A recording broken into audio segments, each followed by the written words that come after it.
Hello guys பார்த்தீங்கன்னா இந்த motor எங்கேருந்து எடுத்தோம்னு பார்த்தீங்கன்னா ஜாய்ஸ்டிக்லேருந்து எடுத்தோம். நாம் என்ன பண்ணோம் அப்படின்னு பார்த்தீங்கன்னா டேரெக்டாக எடுத்து இந்த ப்ளக் கனெக்ஷனில் சொருகிட்டோம். இதை எடுத்து இது மோட்ரு பார்த்தீங்கன்னா இப்போ உடஞ்சி பாட்டாக போயிடுச்சு. இதில் வந்து பார்த்தீங்கன்னா தெரியும் ரொம்ப நசிங்கி போய் ஒரு மாதிரி ரொம்ப மோசமான நிலைமை. இது வந்து எந்த ஜாய்ஸ்டிக்லேருந்து எடுத்தோம்னு பார்த்தீங்கன்னா நம்ம இந்த ஜாய்ஸ்டிக்லேருந்து எடுத்தோம். ஒரு மட்டமான ஒரு 500ரூவாலேருந்து ஒரு 400ரூவாக்குள்ளே கிடைக்கிது ஒரு மட்டமான ஜாய்ஸ்டிக்கு. இதுலேருந்து எடுத்தோம். இது இந்த மோட்ரு பார்த்திங்கன்னா ரொம்ப சிலையாக போயிடுச்சு. பார்த்தீங்கனால தெரியும். இந்த மோட்டரோட இன்னொரு பாட்டு வந்து வெளியே கிடக்குது, நான் எடுத்துகிட்டு வரேன்.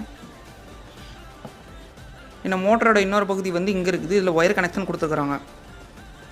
இந்த ஜாய்ஸ்டிக்கை நாசம் படுத்திட்டு நாம் பார்த்திங்கன்னா இந்த புது ஜாய்ஸ்டிக்கை வாங்கியிருக்கோம். இது வந்து ஈவோஃபாக்ஸோடது. லைட்டெல்லாம் பங்கமாக இருக்கும். ஹால் சென்ஸோடு வருது. Full magnet. அவ்வளோ சீக்கிரம் போகாது. ஆனால் நம்ம கைக்கு கிடச்சா கண்டிப்பாக போயிடும். ஏன்னா நம்ம அந்த மாதிரி, ஏன்னா இது போன மாதிரி தான் இதுவும் போகும். மேபி ஃப்யூச்சரில் கழட்டலாம், ஒன்றும் பிரச்சனை இல்லை.